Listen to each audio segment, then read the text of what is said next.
ప్రజలు విసికి వేసారిపోయారు. ప్రజల్లో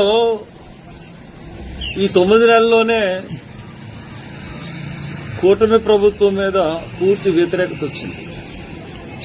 దానికి కారణం ఏంటంటే వాళ్ళు అమలు చేస్తానన్న పథకాలు అమలు చేయకపోవడం, చాలా ఆశలు పెట్టి నీరు కాచేశారు. అన్ని విషయాల్లో కూడా వాళ్ళు ఏ విషయంలోనూ కూడా ప్రజల్ని సంతృప్తి పరచలేకపోయారు.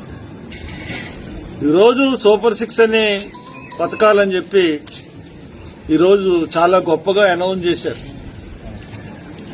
అనౌన్స్ చేసిన దాంట్లో అన్ని కూడా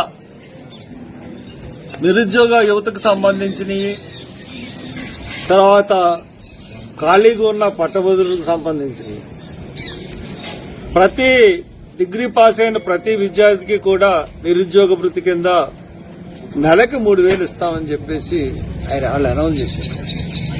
పైగా అసెంబ్లీ సాక్షిగా మేము ఇచ్చేస్తున్నామని కూడా ప్రకటించారు.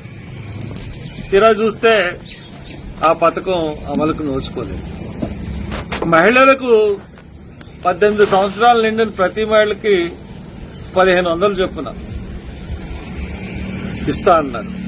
నెలకి 1,500 చొప్పున ఇస్తా. ఇంతకుముందు జగన్ ఇచ్చిన స్కీమే అది కూడా ఈ రోజున 9 నెలలైనా ఒక్క మహిళకు కూడా పడని పరిస్థితి.